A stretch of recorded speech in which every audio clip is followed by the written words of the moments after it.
الحمد لله رب العالمين والعاقبة للمتقين ولا عدوان إلا على الظالمين. أشهد أن لا إله إلا الله ولي الصالحين وأشهد أن محمدًا عبده ورسوله خاتم الأنبياء وإمام المرسلين وعلى آله وأصحابه أجمعين. أما بعد. السلام عليكم ورحمة الله وبركاته. يقول الله سبحانه وتعالى: يا أيها الذين آمنوا اتقوا الله حق تقاته ولا تموتن إلا وأنتم مسلمون. وقال سبحانه وتعالى: يا أيها الناس اتقوا ربكم الذي خلقكم من نفس واحدة وخلق منها زوجها وبث منهما رجالا كثيرا ونساء واتقوا الله الذي تساءلون به والأرحام إن الله كان عليكم رقيبا. Ndugu zangu wa Kiislamu, baada ya kumhimidi Allah subhanahu wa ta'ala na kumtakia rehma na amani mtume wetu Muhammad sallallahu alayhi wa alihi wasallam, napenda kuchukua fursa hii juu ya kuwahusia ndugu zangu wa Kiislamu, pasi na kusahau kuihusia nafsi yangu dhalili katika swala zima la kumcha Allah subhanahu wa ta'ala, kwani hatutokuwa salama katika nafsi zetu, hatutokuwa salama katika familia zetu, pia hatutokuwa salama katika miji yetu ama nchi yetu bila ya kushikamana na jambo zima la uchamungu. Ni lazima tupate salama katika nafsi zetu, lazima tushikamane na jambo zima la kumcha Allah subhanahu wa ta'ala, na huu usalama tutaupata hapa duniani na tutaupata usalama akhera, lakini kwa sharti lazima tushikamane na jambo la uchamungu. Na jambo la uchamungu kwa ufupisho kabisa, ambayo taarifu nitaitumia kwa muda huu ya maana ya neno la uchamungu, ni lile ambalo kukukuta Allah subhanahu wa ta'ala katika maeneo ambayo amekuamrisha,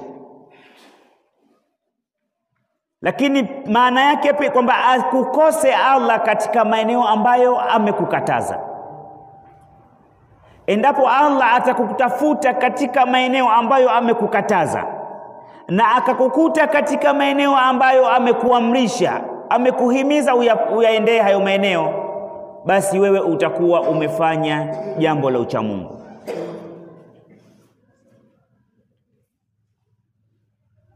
Ndugu zangu wa Kiislamu, يقول الله سبحانه وتعالى بعد أعوذ بالله من الشيطان الرجيم: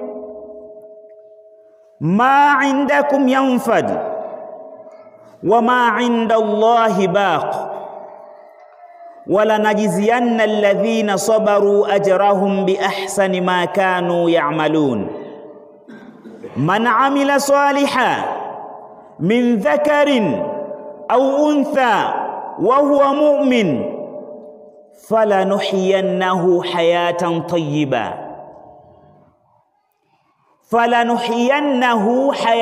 طيبة وَلَنَجْزِيَنَّهُمْ أَجْرَهُمْ بِأَحْسَنِ مَا كَانُوا يَعْمَلُونَ.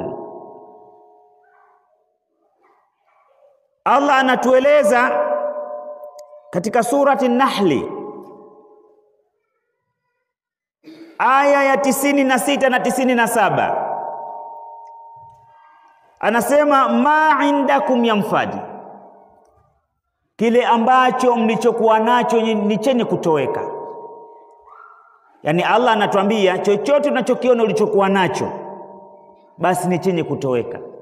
Hal kadhalika pia hii dunia tuliyokuwa nayo ni yenye kutoweka. Lakini Allah anaendelea kusema wama inda Allahi baqo, na kile ambacho kilichokuwepo mbele ya Allah subhanahu wa ta'ala ni chenye kubaki. Akiwa na maana kwamba matendo ambayo tunayafanya katika hii dunia kwa ajili ya maslahi ya kidunia, basi hakikisha, yani kaa ukijua kwamba haya matendo yatatoweka.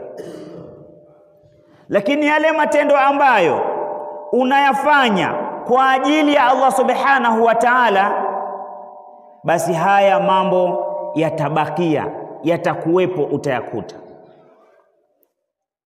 Allah subhanahu wa ta'ala anaendelea kusema wala najizianna alladhina sabaru ajrahum bi ahsani ma kanu ya'malun, na kwa hakika tutawalipa wale ambao waliosubiri malipo yao kutokana na ule wema walioufanya, ma kanu ya'malun, kwa yale kutokana na ujira watakaopewa ni kutokana na yale mema ambayo walikuwa wameyafanya. Allah akaendelea kusema man amila salihan min dhakarin au untha, yoyote atakayefanya matendo mema, ima awe mwanamke ama awe mwanaume, wa huwa mu'min, hali ya kuwa huyu mwanamke ama mwanaume ni mu'min, Allah anasema falanuhiyannahu hayatan tayyiba, huyu mtu iwe mwanamke ama mwanaume, Allah anasema atamuhuisha maisha yaliyokuwa mazuri, atampa maisha yaliyokuwa mazuri. Wala najiziyannahum bi ahsani ma kanu ya'malun, lakini chengine kwamba Allah anasema na atamlipa ama atawalipa hawa wanawake ama wanaume waliofanya matendo mema hali ya kuwa wao ni waumini, basi Allah atawalipa malipo yaliyokuwa mazuri kwa kile ambacho walichokuwa kikifanya. Nimezitanguliza hizi aya nikiwa mwenye kuileta kwenu ama kuihudhurisha kwenu mada yangu ya leo, ikiwa inasema ama tutayozungumza juu ya maudhui ambayo ni matunda ya matendo mema, faida ya kutenda matendo mema.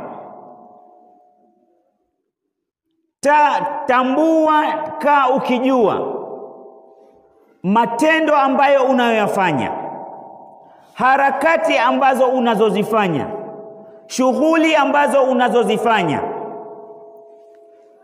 zina athari katika maisha yako, ima ziwe athari mbaya ama ziwe athari njema.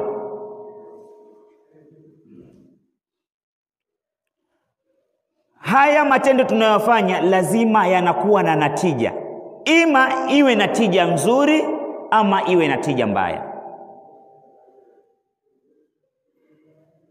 Sasa tutazungumzia natija zilizokuwa nzuri, lakini kinyume chake badilisha, uangalie ikiwa hii ni natija nzuri, basi kinyume chake itakuwa ni kuna natija mbaya, ama kutakuwa na faida mbaya, ama kutakuwa na athari mbaya juu ya yale matendo ambayo tunayoyafanya.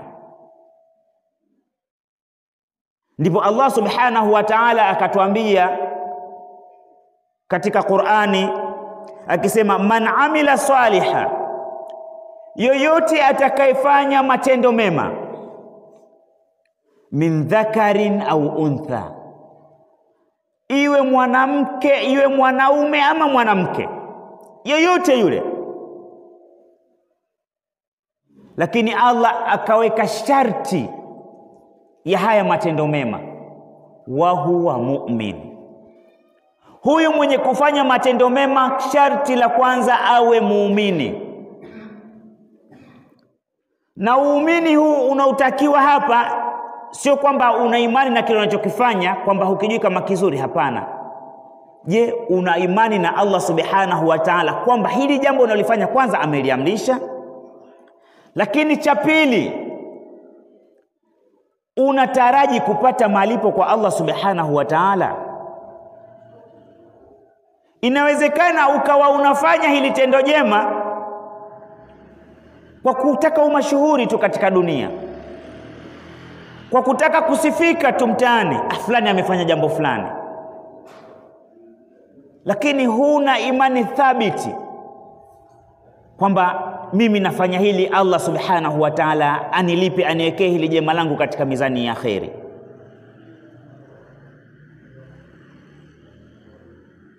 Ikiwa unafanya hili, basi hata ungelifanya jema kiasi gani, ungelifanya mema kiasi gani, chukua mali yako yenye ukubwa wa milima iliyotuzunguka hii utoe, lakini kwa sababu hauna imani na Allah subhanahu wa ta'ala, unataka umashuhuri, unataka usifike, basi haitokuwa chochote katika maisha yetu ya kesho akhera.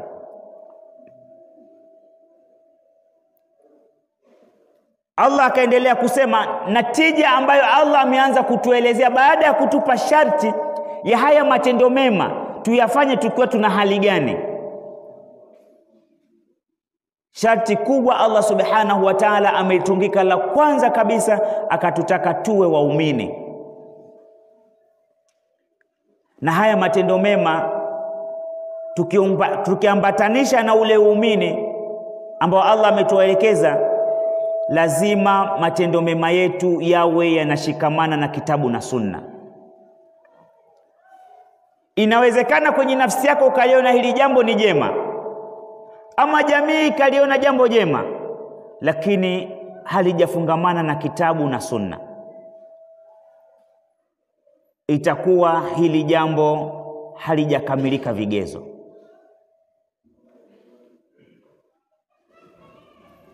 Tukianza na faida ya kwanza ambayo Allah subhanahu wa ta'ala ametuelezea, Allah akatuambia falanuhiyannahu hayatan tayyiba. Huyu mtu aliyefanya matendo mema hali ya kuwa ni muumini, tutamuhuisha katika maisha yaliyokuwa mazuri. Huyu mtu ataishi katika maisha yaliyokuwa mazuri.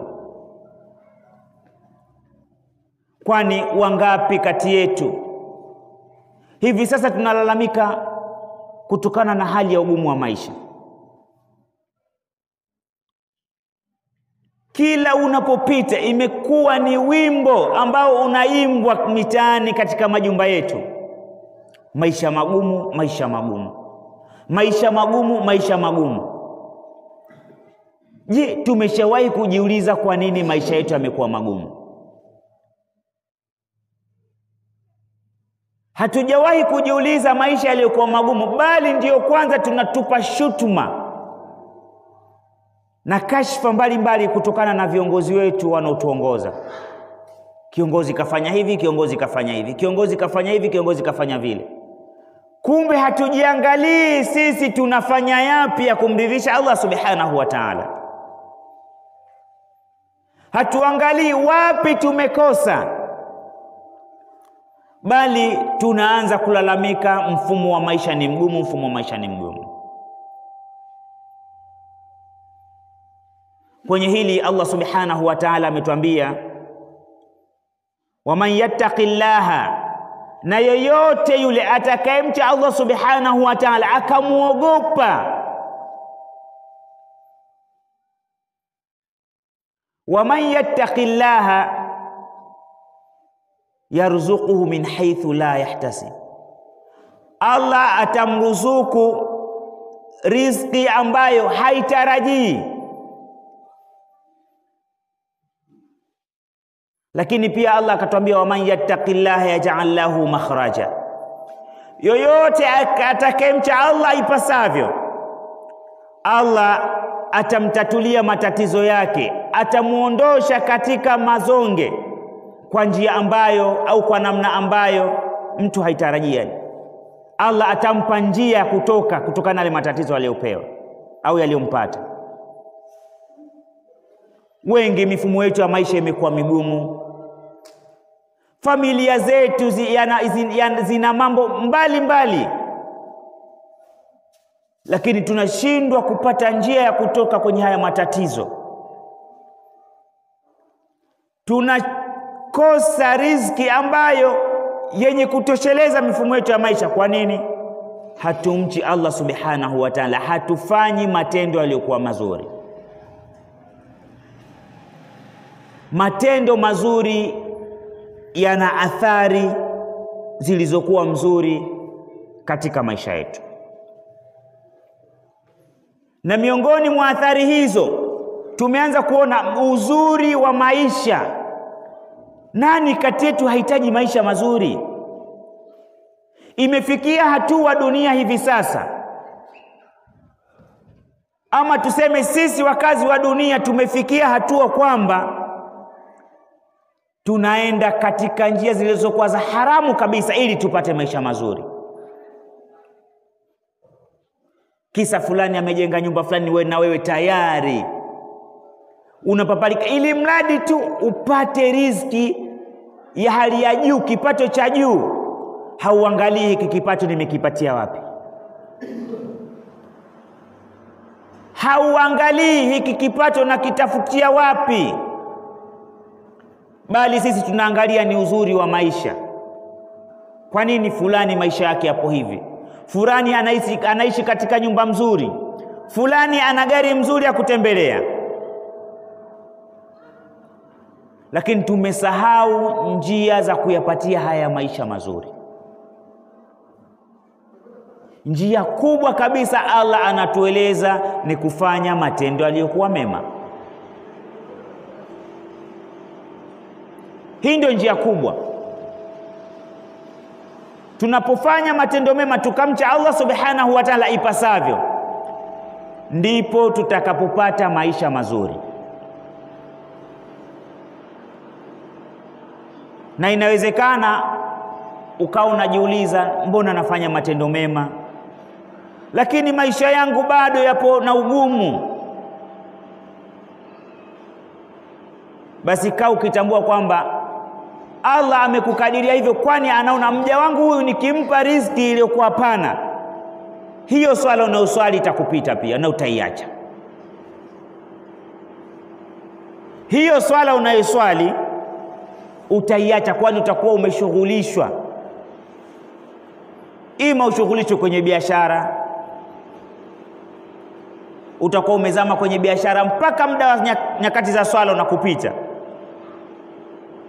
Itakuwa ni kazi yako ni kurundikiza.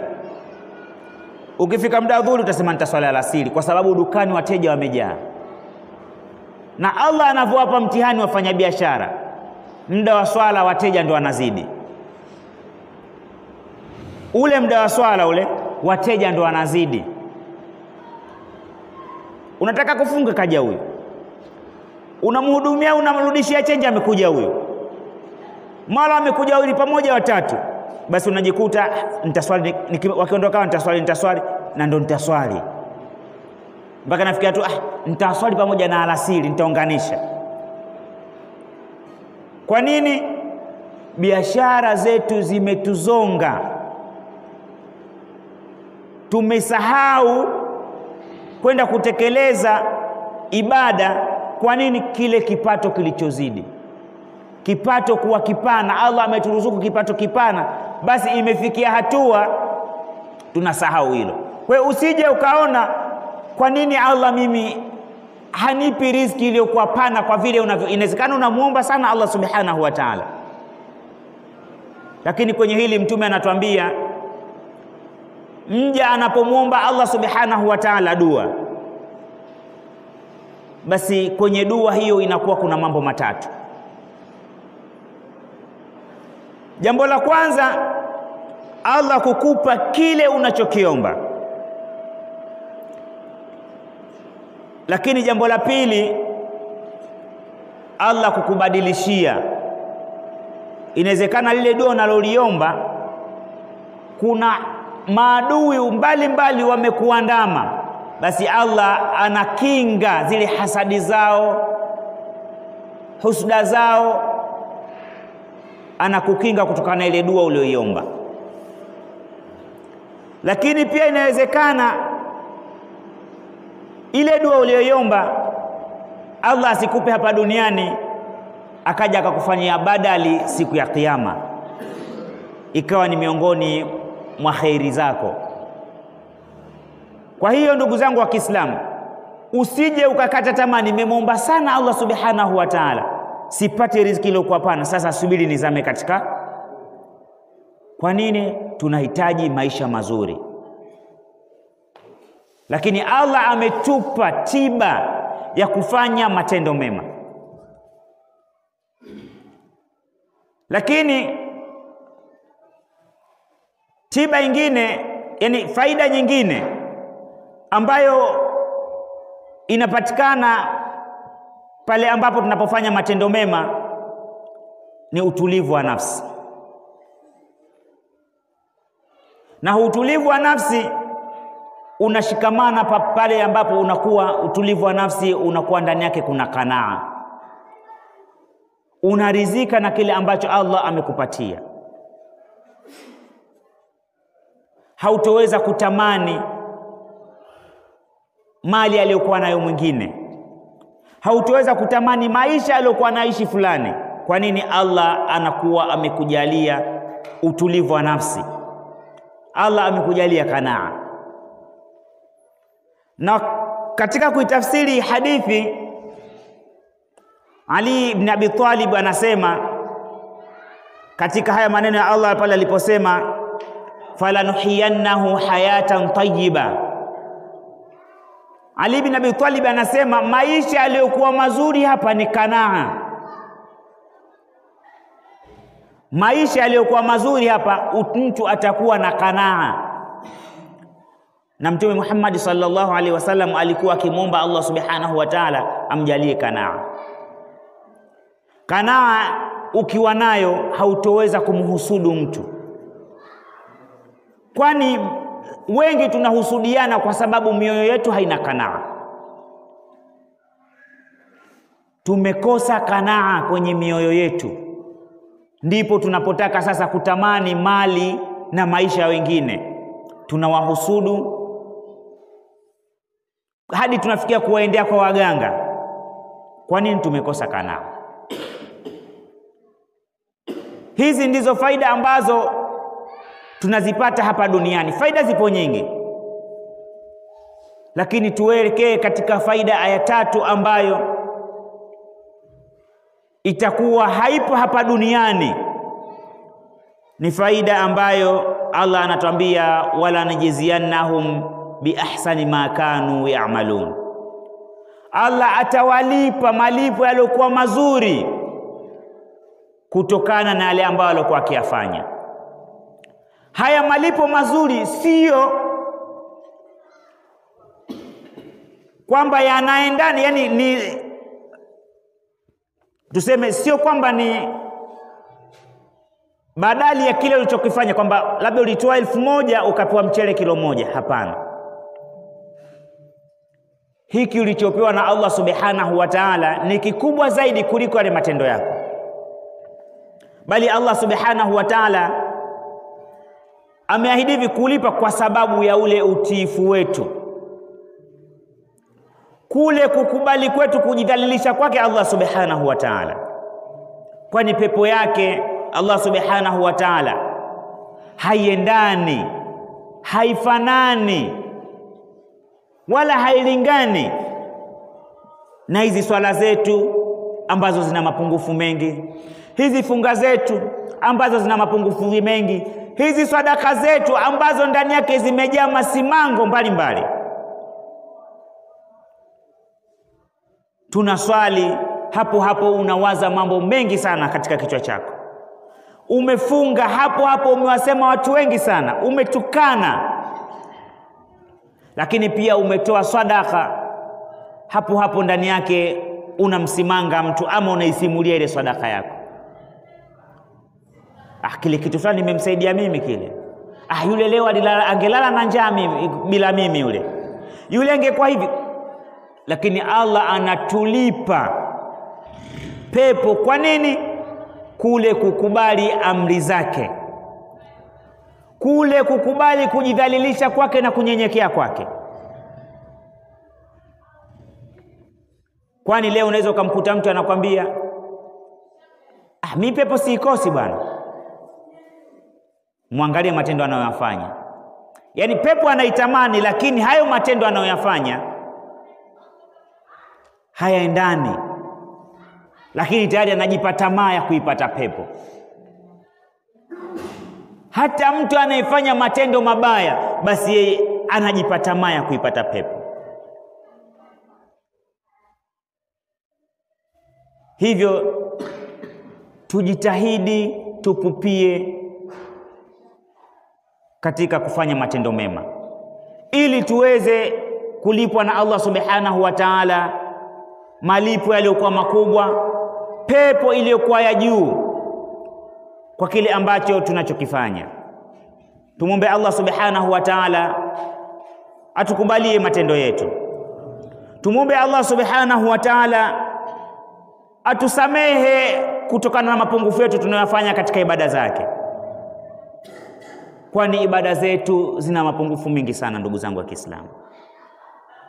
Zina mapungufu mengi sana, hayahesabiki.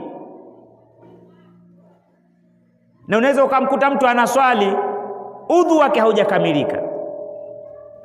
Ule udhu haujakamilika.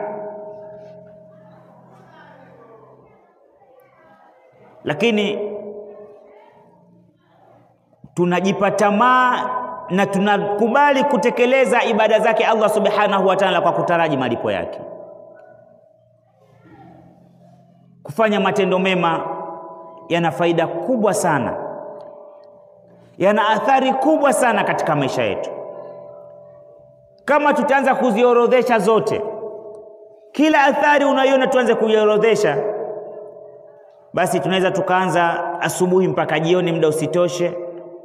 Tukakesha pia, kwani wenyewe mnashuhudia kuna watu katika maisha yetu haya, kutokana na kile anachokifanya tunafikia muda tunambashiria pepo. Au tunasema fulani mashaallah bwana, fulani mcha Mungu bwana. Kwa nini? Yale matendo yake anayofanya. Na inafikia hatua kutokana na matendo yetu mema tunayofanya, tunapata, yaani tunawaathiri watu wapate kutuiga na sisi katika yale matendo mema. Fulani mashaallah bwana, kijana fulani mashaallah, mzee fulani mashaallah yuko vizuri. Hadi anapofikia amepatwa na umauti, unaona sasa alivyofariki, mashaallah amefariki yule. Yule mtu wa peponi yule. Lakini kuna ndugu zetu wanafariki, unalia amefariki, lakini unalia ile njia ambayo aliyofarikia. Sehemu pia alipofariki unalia. Yaani unakuta mioyo yetu ina majonzi maradufu. Kwa nini? Maisha yake aliyokuwa akiishi kutokana na matendo yake, lakini hadi sehemu ambapo amepatwa na ule umauti ni mtihani pia. Kwa hiyo geuza upande wa pili kuangalia matendo, ikiwa matendo mema yana athari hii katika maisha yetu ya kidunia na maisha yetu ya akhira, basi halikadhalika matendo mabaya yana kinyume chake. Ndugu zangu wa Kiislamu, tupupie, tujitahidi kuyafanya matendo yaliyokuwa mazuri, kwani matendo mazuri ndiyo ambayo yatatubeba, ndiyo ambayo yatanusuru na moto wake Allah subhanahu wa ta'ala, baada ya Allah subhanahu wa ta'ala kuyakubali na kuturidhia hayo matendo yetu. Sisi kazi yetu ni kufanya matendo yaliyokuwa mema na kumwomba Allah subhanahu wa ta'ala ayakubali matendo yetu. Lakini pasi na kujitahidi kufanya matendo mema na kumwomba Allah subhanahu wa ta'ala atujalie, pia tusisahau kumwomba Allah subhanahu wa ta'ala atuthibitishe nyoyo zetu katika taa yake na katika dini yake. Ndugu zangu wa Kiislamu, ukitaka kujijua matendo mema yana faida gani kwenye maisha yako, jiangalie hapo ulipo. Jamii inakuangalia vipi? Jamii inakuchukulia vipi katika mujitamaa? Ule mkusanyiko kwenye kijiji, kwenye familia, wewe unachukuliwaje?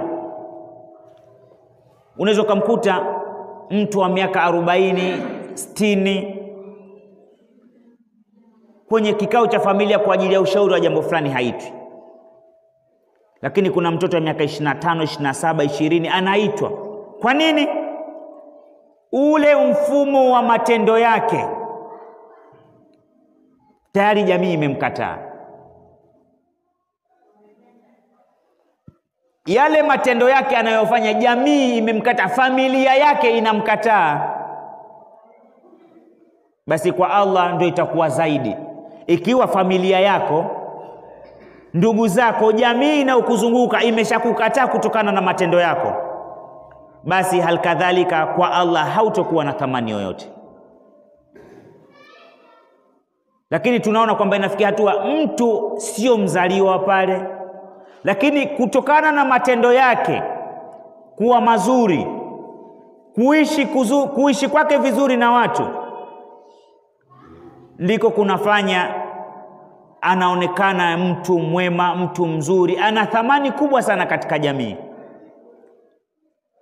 Kwa nini? Kutokana na matendo mema. Lakini inawezekana kuna mtu amezaliwa hapo hapo na asiwe na thamani katika jamii kutokana na matendo. Kwa tujue matendo yetu yana athari. Matendo yetu yana athari kubwa sana katika maisha yetu. Hivyo tujitahidi kutenda matendo yaliyokuwa mazuri. Hivyo tujitahidi kufanya matendo yaliyokuwa mazuri ili Allah subhanahu wa ta'ala aweze kutupa maisha mazuri hapa duniani na aweze kutupa maisha mazuri huko akhera. Kwa kumalizia, Allah subhanahu wa ta'ala anasema, inna nahnu nuhyil mauta wa naktubu ma qaddamu wa atharahum, hakika ya sisi tunahuisha maiti, tunawapa uhai maiti, lakini kumbuka kwamba tunaandika yale walioyatanguliza kutokana na athari zao. Tunaandika yale walioyatanguliza, yani haya tunayoyafanya, ulioyatanguliza, utakayofanya, yote Allah subhanahu wa ta'ala anayaandika. Kwa Allah anasema wanaktubu ma qaddamu wa atharahum, tunaandika wale waliotanguliza pia na athari ya hayo matendo mema. Wa kulla shay'in ahsaynahu fi imamin mubin, na kwa kila kitu tumekidhibiti kwa kukiandika katika kitabu kilichokuwa cha wazi kabisa. Kile ambacho unachokifanya, hakikisha kwamba Allah, ukijua Allah anakiandika. Hakikisha unajua hiki Allah anakiandika. Usije ukafanya kimzahamzaha tu. Matendo yetu Allah anaandika, na athari ya matendo yetu. Ikiwa umefanya jambo jema likaleta athari, basi wale walioiga zile athari, basi ujue kama ni la kheri, basi zile athari Allah anakuandikia mema pia, na kama ni baya Allah anakuandikia baya pia. Kwani Mtume Muhammad sallallahu alaihi wasallam anatuambia, yoyote mandaa ila alhuda, yoyote atakayelingania kwenye kheri, kwenye uongofu, basi huyu mtu ana malipo ya ujira kama yule aliyoyafanya. Au mandaa ila alkhair kafaili, yoyote atakayelingania jambo la kheri, basi anakuwa na malipo kama yule aliyefanya. Hizi ndio athari ya matendo yetu.